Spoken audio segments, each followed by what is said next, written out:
channel. Semoga kita bahagia. Jangan lupa subscribe, like, komen dan share agar channel ini semakin berkembang. Terima kasih. Bab 301. Patua Lau adalah pebisnis besar yang sangat berbakat, sementara Patua Kombe berada di urutan kedua. Menurut status dan identitas mereka, Jacob bahkan tidak memiliki kualifikasi untuk menjemput Henry dari bandara. Namun, Jacob adalah pria yang ambisius dengan pikiran yang cermat. Dia telah membayar harga yang cukup mahal dengan imbalan kesempatan seperti ini. Dia bahkan membawa serta adiknya. Itu agar mereka bisa memperjuangkan kesempatan untuk meninggalkan kesan yang baik tentang diri mereka di depan Henry. Setelah dia menyapa Henry, Jacob tidak mendapat balasan setelah beberapa lama. Ketika dia hendak mengangkat kepalanya dengan rasa ingin tahu, dia mendengar Henry mendengus dingin dari hidungnya. "Apa yang kau lihat? Aku akan membunuhmu jika kau..." Melihat adikku dengan tatapan mesum lagi. Jacob merasa jantungnya berdebar kencang. Dia berbalik untuk melihat adiknya Hector menatap Anna dengan tergila-gila dan tak bernyawa. Jantung Jacob hampir melompat keluar dari dadanya setelah dia melihat hal ini. Dia mengangkat tangannya untuk menamparkan wajah adiknya itu. "Kau mengecewakanku, dasar bodoh. Apa kau pikir kau dapat menatap Nona Lau sesukamu? Minta maaf sekarang." Hector belum pernah melihat tatapan menakutkan dari kakaknya sebelumnya. Wajahnya menjadi pucat karena teror, dan dia tidak punya waktu lagi untuk peduli dengan rasa sakit di wajahnya. Dia dengan cepat menundukkan kepalanya dan meminta maaf dengan tulus. Aku minta maaf." Jacob dan Hector gemetaran. Mereka berhadapan dengan keluarga Lau, dan jika mereka menyinggung mereka, mereka mungkin akan dihukum. Saat ini, Jacob menyesal membawa adiknya yang mengecewakan. Dia sangat ingin menendangnya sampai mati pada saat ini. Henry menyeringai. Sifat hedonistik di tulangnya akan mulai berlaku ketika dia mendengar Anna berkata dengan acuh tak acuh, "Ayo pergi. Kami sudah berada di pesawat selama beberapa jam dan aku lelah." Setelah Henry mendengarnya, dia mengatupkan bibirnya dan dia tidak ingin melihat masalah ini. Namun, itu cukup menyenangkan melihat kedua semut gemetar ketakutan. Benar, tidak banyak orang daratan yang bisa menjadi penjahat seperti Jasper. Ketika Henry memikirkan pengalaman buruknya disiksa oleh Jasper hingga gemetar ketakutan, dia tiba-tiba merasa tumpul dan hambar. "Ayo pergi, ayo pergi." Dia melambaikan tangannya dengan tidak sabar dan menuntun Anna untuk berjalan ke depan. Di belakang mereka, Jacob dan Hector sama-sama menghela napas lega pada saat yang bersamaan. Jacob kemudian menoleh untuk menatap dingin ke arah Hector. Dia berkata dengan dingin, "Kau sebaiknya jaga dirimu lain kali. Aku tidak peduli berapa banyak wanita yang kau mainkan di luar sana, tetapi kau harus ingat wanita seperti apa yang tidak bisa kau sentuh. Apakah kau tidak tahu siapa Nona Anna Lau? Jika ini terjadi lagi, keluarga dan aku tidak bisa menyelamatkanmu." Setelah Hector selesai dimarahi, dia menundukkan kepalanya dalam-dalam dan berkata, "Aku tidak akan berani melakukannya lagi, Jacob. Cepat, ayo bawa kedua VIP ini ke hotel. Aku mendengar Tuan Lau adalah seseorang yang suka bersenang-senang juga. Malam ini, aku akan mengundang mereka untuk bersenang-senang di klub." Pikirkan beberapa cara untuk membuat si Jasper itu datang juga. Setelah Hector mengatakan itu, dia kehabisan kata-kata. Dia bertanya, "Apakah kau yakin situasi seperti ini cocok, Jacob?" Setelah tertawa dingin, Jacob menunjuk sosok Henry di depannya dan berkata, "Tuan muda yang hebat seperti dia menyaring semua orang sebelum berteman. Jika kita tidak menunjukkan sebagian dari kekuatan kita di ibu kota Swallow, apakah menurutmu dia akan memperlakukan kita sebagai manusia? Bukankah kau ada masalah dengan Jasper? Bagus kalau begitu, jemput dia malam ini. Kita akan menghancurkannya di depan Tuan Lau dan pada saat yang sama, kita dapat menunjukkan kepadanya kekuatan keluarga Kombe." Mata Hector berbinar saat dia mengangkat ibu jarinya. Dia berkata, "Jacob, kau yang terbaik. Kau membunuh dua burung dengan satu batu." Bab 302. Kombe bersaudara masih bergumam ketika mereka mendengar suara Henry yang tidak sabar dari belakang mereka. "Apa kalian pincang? Kenapa kalian sangat lambat?" Kedua saudara itu menanggapi dan dengan cepat berlari mendekat. Mereka memegang koper-koper Lau bersaudara dan dengan penuh perhatian. Sambil mengikuti di belakang mereka, Hector memegang koper besar. Meski berat, dia senang. Bagaimanapun, ini adalah koper Tuan Lau. Tidak semua orang diperbolehkan membawa kopernya. Matanya terus bergerak jahat. Hector sedang memikirkan bagaimana dia akan mempermalukan Jasper malam ini. Ini akan memberimu pelajaran. Karena begitu sombong, dasar idiot. Malam ini akan menjadi malam kematianmu. Ketika Hector memikirkan fantasinya yang luar biasa, dia tertawa sinis. Dia sangat gembira sehingga dia tidak sabar menunggu malam ini datang. Jasper berada di kamar hotelnya melihat laporan di tangannya yang telah diserahkan Easy Media kepadanya. Dia berpikir untuk mengirim laporan ini ke Advent Entertainment Group di kota Harbor. Lagi pula, mereka juga berada di industri hiburan, jadi mereka lebih ahli dibandingkan dengannya. Terlebih lagi, untuk reorganisasi Easy Media, dia harus meminta saran dari Advent Entertainment Group juga. Sementara Jasper merenungkan hal ini, dia menerima telepon dari Jim. Paman Yap, bagaimana? Apakah Anda mendapatkan perusahaan George? Jasper bertanya sambil tersenyum. Jim menjawab, semuanya sudah selesai dan aku sekarang mengatur ulang staf. Aku sangat berhutang budi padamu untuk ini. Jasper bangkit dan menuangkan secangkir teh untuk dirinya sendiri. Dia berkata, jangan terlalu sopan, Paman Yap. Jika aku membantumu, itu berarti aku membantu diriku sendiri. Kau memiliki begitu banyak cara dan informasi di ibu kota Swallow. Bisakah kau membantuku menghubungi beberapa perusahaan perekrutan? Aku membutuhkan beberapa profesional untuk mengelola perusahaan hiburan untukku. Jim berkata, tidak masalah. Aku akan menghubungimu saat aku memiliki berita. Namun, aku baru saja mendapat telepon dari Hector. Jasper mengangkat alisnya sedikit. Dia telah menunggu selama beberapa hari tetapi Hector diam selama ini. Sepertinya dia tidak akan melakukan apa-apa tetapi dia akhirnya muncul sekarang. Dia meminta kita untuk pergi ke Hoaristok malam ini. Aku tahu tempat ini. Ini adalah clubhouse kecil yang didirikan oleh Hector dan anggota kediaman. Kau bisa makan, minum, dan bersenang-senang di sana. Ini seperti markas mereka. Jadi, kurasa tidak ada hal baik yang akan terjadi malam ini karena mereka meminta kita datang. Jasper berkata dengan hambar setelah mendengar apa yang Jim katakan, apalagi yang dia katakan. Jim tersenyum pahit dan berkata, memang, aku tidak bisa menyembunyikan apapun darimu. Dia berkata jika kita tidak muncul, dia akan menyerang perusahaanku terlebih dahulu dan kemudian menutupku. Orang-orang di industriku pasti akan menghadapi beberapa masalah dan kami tidak dapat menangani inspeksi. Aku berencana mencari beberapa teman untuk melihat apakah mereka akan membantuku mengatasi hal ini.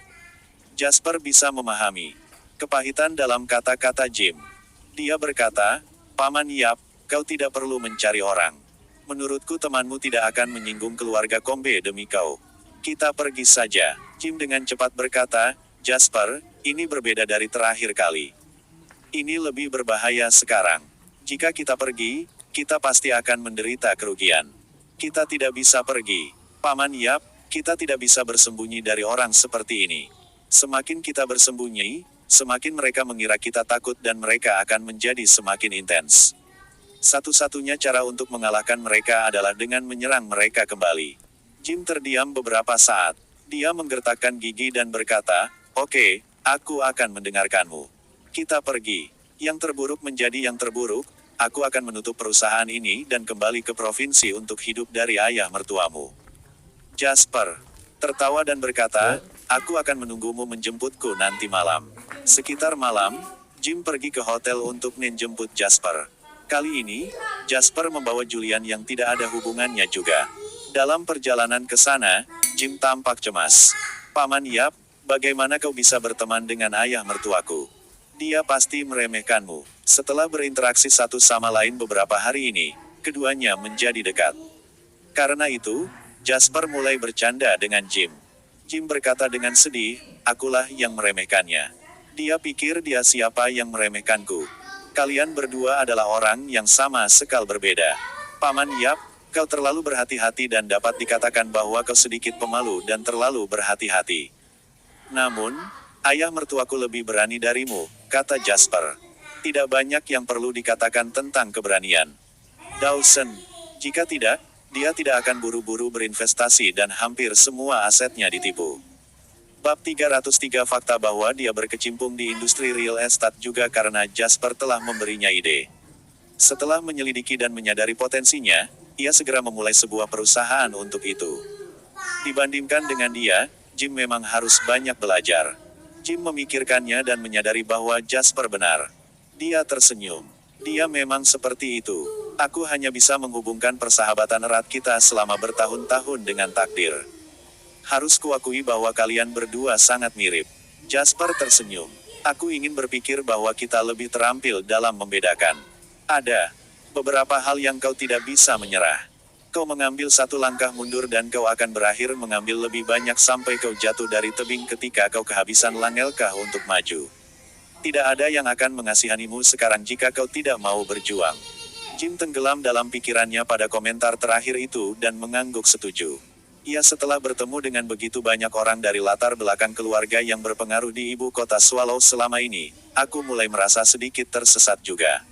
Aku selalu takut bahwa aku akan secara tidak sengaja menyinggung seseorang.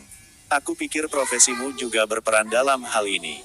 Bagaimanapun, kau seorang konsultan bisnis. Tidak baik bagimu untuk menyinggung pelanggan. Jasper tersenyum dan memberi Jim beberapa kata yang baik agar dia tidak merasa malu. Oh, Jasper. Tidak heran Dawson, orang tua itu sangat menyukaimu.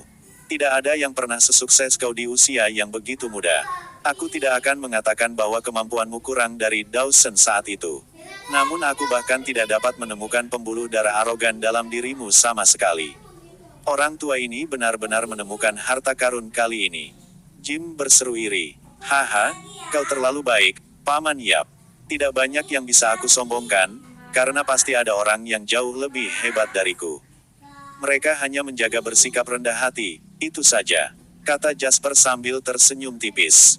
Itu bukan akting, karena Jasper benar-benar percaya dari lubuk hatinya yang terdalam bahwa dia hanyalah setitik debu di dunia saat ini. Cita-citanya adalah menjadi konglomerat dunia. Semua yang telah dia capai hingga saat ini tidak ada apa-apanya dibandingkan dengan para konglomerat itu. Lagi pula, apa yang dikendalikan oleh konglomerat ini adalah ekonomi banyak negara.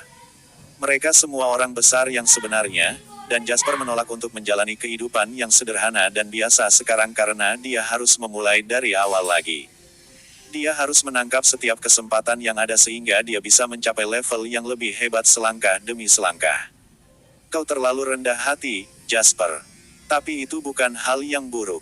Lagi pula, tidak ada gunanya bagimu anak muda untuk menjadi begitu sombong. Jim mengangguk, mendesah dalam kekaguman.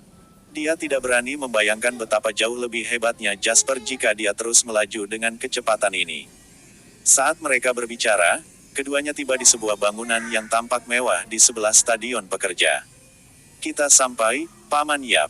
Bangunan berlantai 4 itu tidak tinggi, tetapi menempati lahan yang luas. Ada 3 pintu masuk dan keluar ke taman di belakangnya. Bangunan itu sendiri sangat mahal.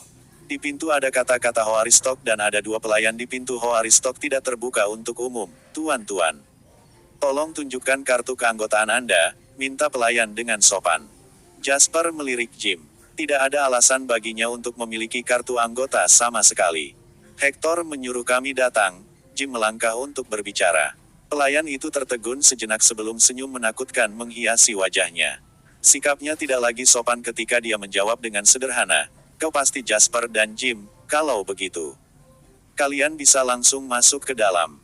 Tuan Kombe telah memberitahu kami tentang kedatangan kalian. Jasper tidak menyelidiki perubahan sikap pelayan dan memasuki pintu. Di sisi lain, Jim memelototi pelayan itu yang memandang rendah mereka sebelum dia dengan cepat mengikuti Jasper ke dalam. Ya Tuhan, kenapa mereka berdua berpura-pura tenang? Mereka mayat berjalan, gumam pelayan yang dipelototi Jim dengan kepala tertunduk di belakang mereka. Julian tiba-tiba berhenti dan berbalik untuk melihat pelayan dengan acuh tak acuh. Dia tersenyum saat dia berjalan melewati pintu. Pelayan baru saja akan berbicara dan terkejut ketika dia melihat gagang pintu perunggu padat telah bengkok karena kekuatan Julian yang tidak normal. Kulitnya memucat, dan pelayan itu terlalu terkejut untuk berbicara. Yang bisa dia lakukan hanyalah menyaksikan Julian mengikuti Jasper dan berjalan menjauh. Jasper memasuki pintu hanya untuk berhenti tepat ketika dia memasuki ruang tamu yang besar. Aliran air tiba-tiba jatuh dari atas. Tanpa peringatan dan memercik area tepat di depan kaki Jasper. Seandainya Jasper tidak berhenti tepat waktu, dia pasti sudah basah kuyup sekarang. Jasper melihat ke atas tanpa perasaan dan melihat Hector dengan tangan di pagar lantai 2 dan sebotol air mineral terbalik. Hector tertawa riang saat dia melemparkan botol itu tepat di depan Jasper. Dia berbicara dengan nada yang tidak ramah atau sinis. Kau beruntung hari ini. Ayo naik, aku tidak sabar menunggumu mempersembahkan kepalamu di piring perak. Bab 304 Julian mendongak untuk menatap tajam ke arah Hector saat dia menginjak botol air mineral yang memantul ke sisi kaki Jasper. Yang diperlukan hanyalah sepatah kata dari Jasper dan Julian akan berlari ke atas untuk menghajar Hector. Apa ini? Kau membawa anjing bersamamu hari ini? Hector mencemooh tatapan tajam Julian tanpa peduli Jasper memberi isyarat agar Julian tenang saat dia menaiki tangga ke lantai 2. Berdiri di depan Hector, dia bertanya tanpa terpengaruh, hanya itu yang kau punya. Hector marah dengan ekspresi riang Jasper dan tersenyum sedih. Untuk siapa kau memasang muka berlagak kuat? Kau bahkan tidak akan mendapatkan kesempatan untuk menangis nanti ketika aku selesai denganmu. Jim terkejut ketika dia menyaksikan bagaimana Jasper sedikit lagi hampir menjadi basah kuyup dan dia tidak bisa menahan diri untuk berbicara. Jaga ucapanmu, Hector. Ketahui batasanmu. Hector hanya melirik Jim dengan dingin dan mencibir. Apa yang membuatmu begitu tidak sabar, Pak Tua? Santai. Kalian berdua, tidak, kalian bertiga akan mati malam ini. Kau bukan satu-satunya yang ingin aku mati, Andre. Tidak seperti salah satu dari kalian yang pernah mendapatkan keinginan kalian terpenuhi. Jasper tertawa kecil. Hector menyipitkan mata dan menatap Jasper dengan seringai. Jangan khawatir. Aku akan memastikan kau tidak akan melihat sinar matahari besok. Itulah mengapa orang mengatakan bahwa air mengalir jauh di ibu kota Swallow. Jangan terlalu memikirkan diri sendiri hanya karena kau mendapatkan sedikit uang. Bahkan yang terkuat dan terganas sekalipun sujud kepadaku di sini di ibu kota Swallow. Kau pikir berapa banyak nyawa yang kau miliki, untuk bertindak begitu sok di depanku? Hector menyeringai ketika dia selesai berbicara dan berbalik untuk memasuki ruang pribadi terbesar. Jim berjalan mendekat dan berbisik kepada Jasper, aku punya firasat buruk tentang ini. Tidak apa-apa, jawab Jasper dengan tenang. Aku ingin tahu trik apa yang dia miliki. Kemudian, Jasper mengikuti Hector ke kamar pribadi. Itu adalah ruangan pribadi yang besar, cukup besar untuk menampung lebih dari selusin orang, tetapi hanya ada satu pemuda yang duduk di tengah sofa sekarang. Hector berjalan mendekat dan membungkuk untuk berbisik kepada pria yang memiliki beberapa kesamaan wajah dengannya. Dia di sini, Jacob. Jacob mendongak dan melihat Jasper memasuki ruangan dengan dua lainnya di belakangnya. Dia tersenyum dan berjalan untuk berdiri di depan Jasper dan Jim. Hati Jim berdenyut saat melihat Jacob. Tentu saja, dia mengenal pria itu. Dia adalah kakak laki-laki Hector, dan tidak 4 kali lebih banyak masalah daripada adiknya. Jim yap. Kan, aku pernah mendengar namamu. Kau sudah bekerja cukup lama di ibu kota Swallow, bukan? Jacob tersenyum dan terus berbicara, bisnis yang kau lakukan tidak memiliki alasan bagimu untuk memprovokasiku. Jadi mengapa kau begitu tidak sabar untuk membuat dirimu terbunuh? Mendengar itu, Jacob mengangkat satu kaki dan menendang perut Jim tanpa peringatan. Jim berteriak kesakitan dan meringkuk saat lengannya memeluk perutnya. Penderitaan tertulis di seluruh wajahnya. Namun, Jacob tidak menunjukkan tanda-tanda berhenti ketika dia terus berbicara dengan dingin. Kau bisa hidup sehat dengan baik, jadi mengapa kau harus memprovokasi adikku? Dia mengangkat tangannya untuk menamparkan Jim. Saat dia mengangkat tangannya, Jasper meraih pergelangan tangannya dengan cengkeraman maut. Kau melewati batas, kata Jasper. Jacob memelototi Jasper dengan dingin dan melepaskan tangannya sambil mencibir. Kau pikir kau siapa? Siapa kau sampai menggangguku? Jasper mengabaikannya dan membantu Jim berdiri. Pria itu menarik napas dingin karena rasa sakit. Dia bertanya dengan ramah, apakah kau baik-baik saja, Paman Yap? Bab 305 Jim menggelengkan kepalanya dan memaksakan senyum. Aku baik-baik saja. Jangan khawatir, aku akan membalas mereka untuk tendangan itu, janji Jasper. Sebelum Jim bisa berbicara, Hector mulai mencibir di samping setelah mendengar ucapan itu. Dengan alasan apa? Apakah kalian tidak tahu bahwa malam ini adalah malam kalian? Bertiga mati sia-sia. Hector juga tersenyum dan berbicara dengan arogan. Keluarga Combe bukanlah sampah seperti yang bisa kau provokasi. Kau Jasper Line, kan? Aku dengar kau kaya. Siapa yang tahu apakah uangmu bisa menyelamatkanmu malam ini atau tidak? Jasper memandang Jacob dengan tenang dan bertanya, ini yang kalian persiapkan untukku malam ini. Hector mengejek, masih sangat arogan meskipun kau sudah mati. Bunuh saja dia, Jacob. Orang-orang seperti ini tidak akan tahu bahwa mereka hancur sampai semuanya terlambat. Jacob tersenyum dan melirik Jasper dengan dingin. Jangan khawatir, kita masih memiliki tamu terhormat lain malam ini. Kalian 3 anjing akan menjadi hiburan yang aku berikan kepada tamu-tamu kehormatanku. Dia mengangkat tangannya untuk menunjuk Jasper. Aku ingin kau berjalan keluar dari pintu itu dengan berlutut nanti. Telepon Jacob berdering tepat setelah dia berbicara. Melihat ke bawah, ekspresinya berubah dan dia berbalik untuk memberitahu Hector, tetap di sini dan awasi mereka. Para tamu ada di sini, aku akan membawa mereka. Jacob kemudian bergegas keluar pintu. Hector menyeringai gila saat dia melihat Jasper. Aku sudah menunggu momen ini sepanjang hari ini. Tunggu saja, kau akan segera tahu bahwa kau bisa menjadi arogan seperti yang kau inginkan di depanku, tetapi kau hanya sampah yang tidak berguna dibandingkan dengan tamu kehormatan kami. Jasper mengabaikan Hector dan membantu Jim ke sofa saat melihat kulitnya memucat. Haruskah aku mengantarmu ke rumah sakit dulu, Paman Yap? Jim menggelengkan kepalanya. Aku tidak akan bisa berjalan dengan persendian dan tulangku seperti ini, tapi aku baik-baik saja. Aku masih bisa bertahan. Jasper mengangguk. Tunggu sebentar lagi, kalau begitu. Kita akan memutuskan apa yang harus dilakukan setelah aku selesai menangani hal ini. Hector tertawa terbahak-bahak. Brengsek, kau beberapa saat lagi dari kematian dan kau tampaknya masih tidak menyesali apapun, bukan? Hadapi ini. Akulah yang menghabisi kalian bertiga di sini. Pada saat yang sama, di pintu masuk Hoaristock Clubhouse, Jacob dengan sopan membuka pintu bench yang berhenti di luar. Tuan Lau, sapa Jacob dengan senyum menawan. Henry melirik Clubhouse dengan jijik dan mengerucutkan bibirnya. Ini tempatnya, tempat yang kau katakan akan menyenangkan. Jacob dengan cepat menjawab, aku yakin kau telah melihat banyak hal karena kau dibesarkan di kota Harbor, Tuan Lau. Bagaimana aku berani menyaingimu seperti itu? Ini hanya sambutan sederhana, sebagai tuan rumah kepada tamunya. Henry mengejek. Berhentilah berpura-pura mengesankan ketika kau tidak. Aku tidak suka orang-orang palsu. Karena kau mengurus penginapanku dan tinggal di sini, aku hanya membalas budi dengan melihatnya. Ya tentu. Jacob memimpin Henry melewati pintu. Saat mereka menaiki tangga, dia berbicara dengan nada penuh arti. Aku memiliki beberapa wanita cantik untukmu, Tuan Lau. Mereka akan segera tiba. Kita bisa menunggu di kamar pribadi dulu.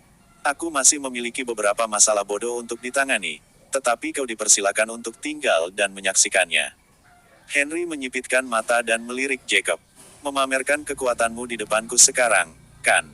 Detak jantung Jacob goyah dan dia langsung tidak setuju. Kau salah paham, Tuan Lau. Aku tidak akan berani. Henry,